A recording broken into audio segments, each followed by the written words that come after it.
Good morning twelfth class student. तो बेटा जैसे कि आप देख पा रहे हैं कि जो मैंने आज का टॉपिक लिया, this topic is one of the most important topic. तो क्या है हमारे पास टॉपिक पाथ फॉलोड, कि आपने ये बताना है कि किस टाइप का पाथ फॉलो करेगा। पाथ फॉलो को ट्रेजेक्टरी भी बोलते हैं, आपने 11th में प्रोजेक्टाइल में पढ़ा होगा कि जब एक चार्ज पार्टिकल मूव करेगा with in the magnetic field तो उसका जो पाथ होगा वो किस टाइप का होगा, है ना। क्या वो स्ट्रेट पाथ होगा, सर्कुलर होगा, पैराबोलिक होगा, हाइपरबोलिक होगा, किस टाइप का पाथ होगा वो हम इस लेक्चर में डिस्कस करने वाले हैं। तो पहले नंबर तो ये कि जब फोर्स आएगी तो चार्ज जो है वो मोशन में होना चाहिए, तभी फोर्स आने के चांसेस हैं। अगर चार्ज रेस्ट पे है तो फोर्स नहीं आती। तो मानकर चलें कि हमारे पास ये एक मैग्नेटिक फील्ड है इतनी स्पेस में, और मैग्नेटिक फील्ड की डायरेक्शन जो है इस तरफ है। मैं कह रहा हूं कि अगर ये एक चार्ज है, इस जब ये चार्ज मूव करेगा मैग्नेटिक फील्ड पर तभी फोर्स आएगी, अदरवाइज रेस्ट में होगा तो फोर्स नहीं आएगी। और आपने लास्ट लेक्चर में देखा था कि जरूरी नहीं कि चार्ज मूव करेगा तो फोर्स आएगी, है ना। दो एंगल पे फोर्स तब भी नहीं आती है। तो चलो फिलहाल हम देख लेते हैं कि मानकर चलें कि पहले तो ये है कि फोर्स को किस फार्मूले से निकाला जाता है। मैग्नीट्यूड में लेते हैं, डायरेक्शन उसकी हटा दें, तो इतनी फोर्स आनी चाहिए एक चार्ज पार्टिकल पर। अगर वो इतनी वेलोसिटी से मूव कर रहा है, इतनी फील्ड पे मूव कर रहा है, और किस एंगल पे मूव कर रहा है वो भी डिपेंड करेगा कि फोर्स कितनी आ रही है। तो मैं पहला केस तो अगर ये ले लेता हूं कि हमारे पास चार्ज जो है वो मूव ही नहीं कर रहा है, वेलोसिटी 0 है, तो फोर्स का तो सवाल ही पैदा नहीं होता। तो ट्रेजेक्टरी कहाँ से आएगी, तुम्हें ट्रेजेक्टरी। अब मैं सेकंड केस ले रहा हूँ कि वेलोसिटी 0 नहीं है, इट मीन चार्ज मूव कर रहा है, लेकिन मूव कैसे कर रहा है, 0 डिग्री बना के एंगल या 180 डिग्री एंगल बना के, है ना। 0 डिग्री और 180 समझ सकते हैं। क्यू जो है बिल्कुल इधर मूव कर रहा है parallel to the magnetic field, या इस तरफ मूव कर रहा है anti parallel to the magnetic field with some velocity. तो इस केस में भी फोर्स हमारे पास नहीं बननी है, क्योंकि साइन 0 भी 0 होगा और कास 180 भी 0 होता है। इस केस में भी फोर्स नहीं बननी है। तो आपने देखा कि चार्ज अगर जिस डायरेक्शन में मूव कर रहा है उस पर कोई एक्सटर्नल फोर्स आ ही नहीं रही है ना। तो अकॉर्डिंग टू न्यूटन लॉ में आपने पढ़ा हुआ है कि अगर कोई भी बॉडी मूव कर रही है विदाउट एक्सटर्नल फोर्स, उसके मोशन को रोकना या डायरेक्शन चेंज करना, उसका इनर्शिया चेंज करना पॉसिबल नहीं है। तो अगर चार्ज पैरेलल मूव कर रहा है या एंटी पैरेलल मूव कर रहा है, उस पर फोर्स आ ही नहीं रही है, तो उस समय अगर उसका जो स्ट्रेट पाथ है वो अभी भी स्ट्रेट पाथ ही रहेगा, उस पाथ को चेंज करना पॉसिबल नहीं है। तो मानकर चलें कि थर्ड केस आपने लिया था कि ये 90 डिग्री पे अगर मूव कर रहा है ना, मैग्नेटिक फील्ड की डायरेक्शन इधर है और चार्ज जो है बिल्कुल उसके 90 डिग्री पे मूव कर रहा है ना। 90 को π/2 भी बोलते हैं। इस केस में उस चार्ज पर फोर्स आई थी, कितनी आई थी, इतनी फोर्स आई थी। क्यों? क्योंकि साइन 91 हो जाएगा, और ये फोर्स जो है मैक्सिमम फोर्स। अब आपने ये देखा हुआ है फोर्स की डायरेक्शन जो है फ्लेमिंग लेफ्ट हैंड रूल से देंगे आप, है ना। लेफ्ट हैंड रूल क्या कहता है, फ्लेमिंग लेफ्ट हैंड रूल, कि मैग्नेटिक फील्ड और जो मोशन है चार्ज उसके बिल्कुल परपेंडिकुलर फोर्स रहेगी, ठीक है। तो अगर चार्ज जिसके कारण क्या होगा, हर एक टाइम पे चार्ज जो है उस पे फोर्स हर एक जगह पे परपेंडिकुलर फोर्स आ रही है, इसी में जो उसकी डायरेक्शन चेंज हो रही है, फिर उस डायरेक्शन चेंज होकर परपेंडिकुलर फोर्स। जैसे मैं अगर आपको बोलूं कि ये एक सर्कुलर मोशन है, जहां पे पार्टिकल है तो अपनी डायरेक्शन चेंज कर रहा है, जहां पे है तो हर एक टाइम पे। तो एक सर्कुलर मोशन में particle has to change its direction at every instant of time.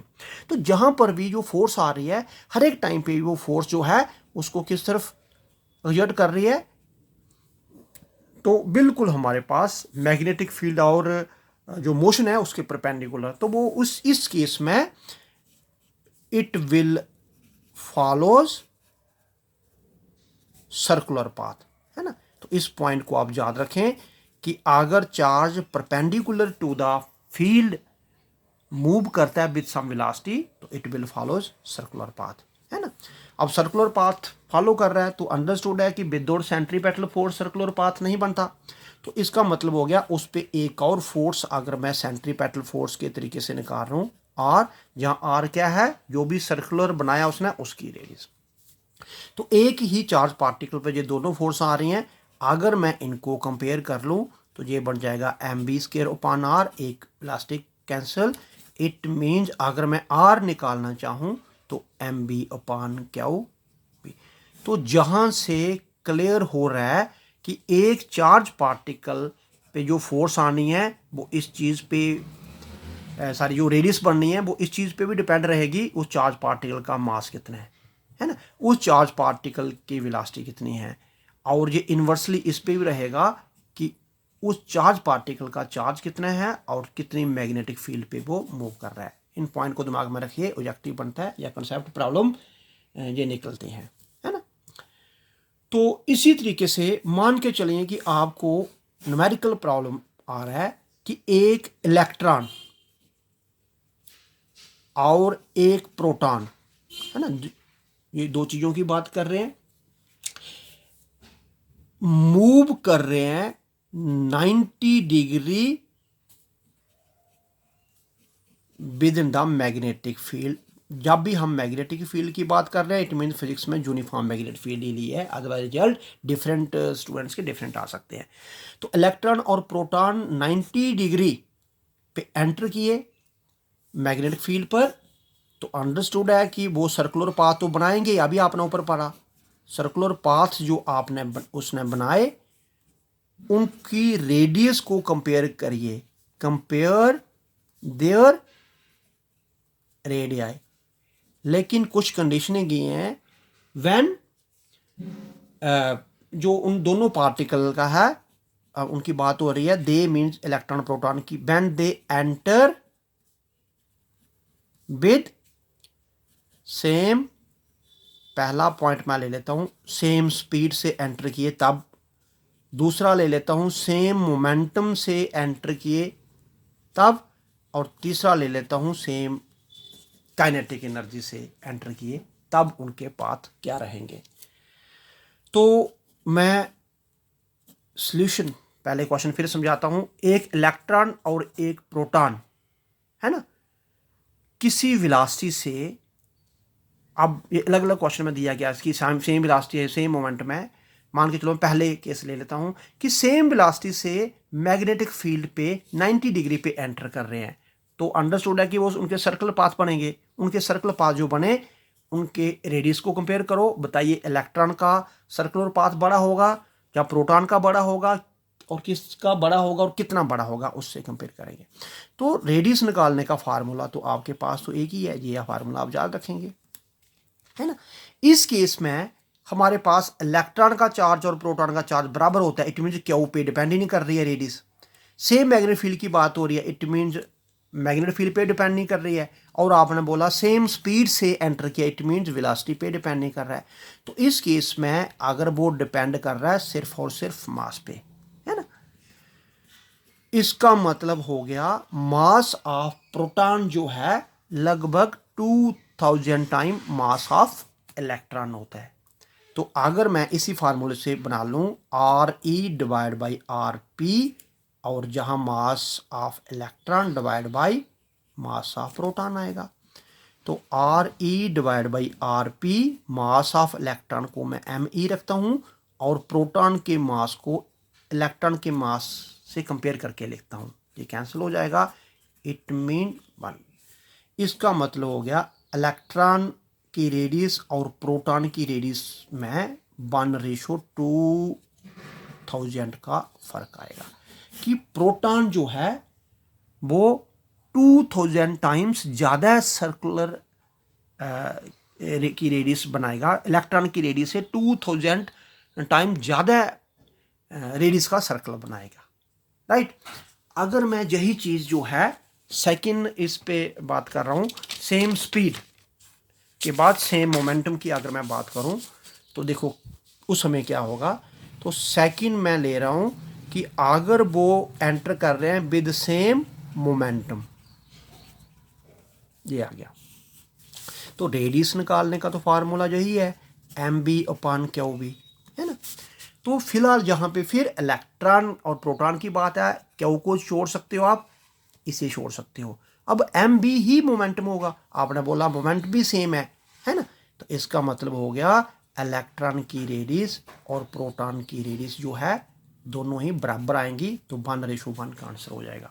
कैसे, फिर देखिए, चार्ज दोनों पे सेम है, इसको हटा सकते हो, सेम मैग्नेटिक फील्ड पे मूव कर रहे हैं, इसको हटा सकते हो।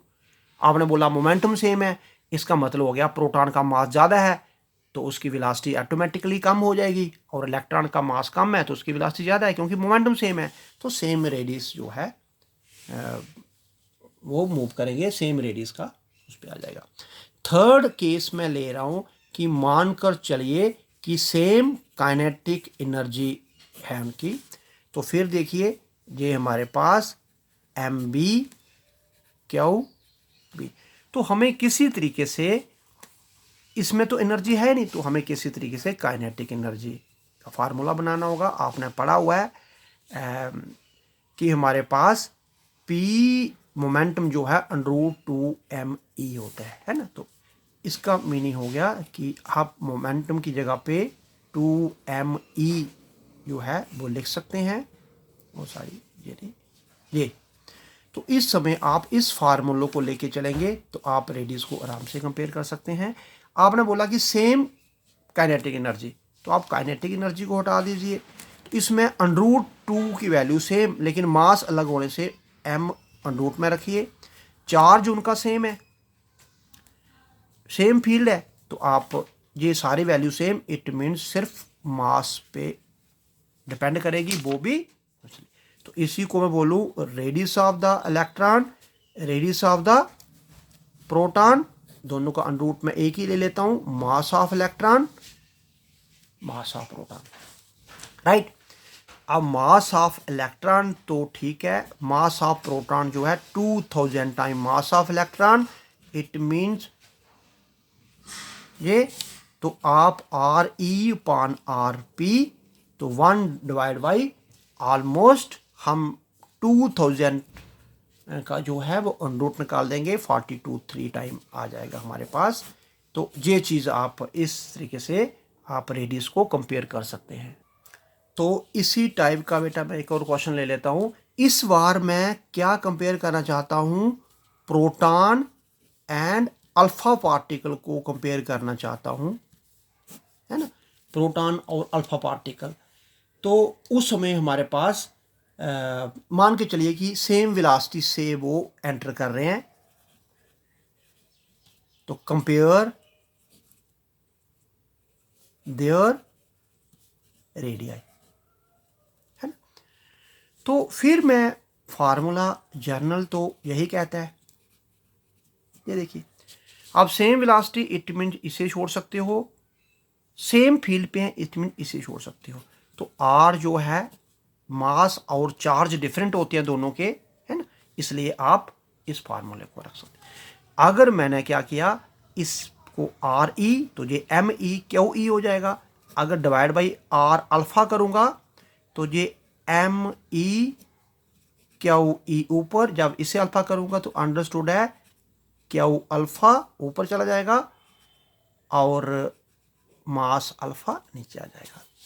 तो इसे मैं थोड़ा सा रीअरेंज करके फिर लिखता हूँ, मास को मास से, it mean mass of electron, mass of alpha particle, है ना, charge of alpha particle, charge of electron, sorry electron नहीं, इधर प्रोटॉन की बात थी, तो बैटरीज की P लिख दें आप, प्रोटॉन को कंपेयर कर रहे हैं, है ना, तो E की जगह पे आप P लिख दें, ये आ गया। तो ये एक जर्नल फार्मूला आ जाएगा। अब आपको सिर्फ इन चीज़ों का पता होना चाहिए, अल्फा पार्टिकल का जो चार्ज है वो प्रोटॉन के चार्ज से डबल होता है, इलेक्ट्रोस्टैटिक में पढ़ा। अब मास जो है अल्फा पार्टिकल का वो भी प्रोटॉन के मास से 4 टाइम्स ज़्यादा होता है ना। जब ये चीज़ आपके पास है तो आराम से कंपेयर हो जाएगा। ये बन जाएगा radius of proton, radius of alpha particle, mass of proton आप यही रखें और मास ऑफ अल्फा पार्टिकल आप बोलें 4 time mass of proton. Charge of alpha particle आपने बोला 2 टाइम चार्ज ऑफ प्रोटॉन, है ना। तो Q P M P J 2 और जे इट मीन 1/2। तो आपने क्या देखा, दोनों की जो सर्कुलर पाथ का रेडियस रहेगी वो 1:2 हो जाएगी। अल्फा पार्टिकल क्या करेगा, प्रोटॉन से डबल रेडियस बना के ये मूव करेगा। तो मैं आपको कुछ यहाँ जिनके चार्ज पार्टिकल जिनको कंपेयर कर सकते हैं वो मैं लिख देता हूँ, आप इनको याद रखिए।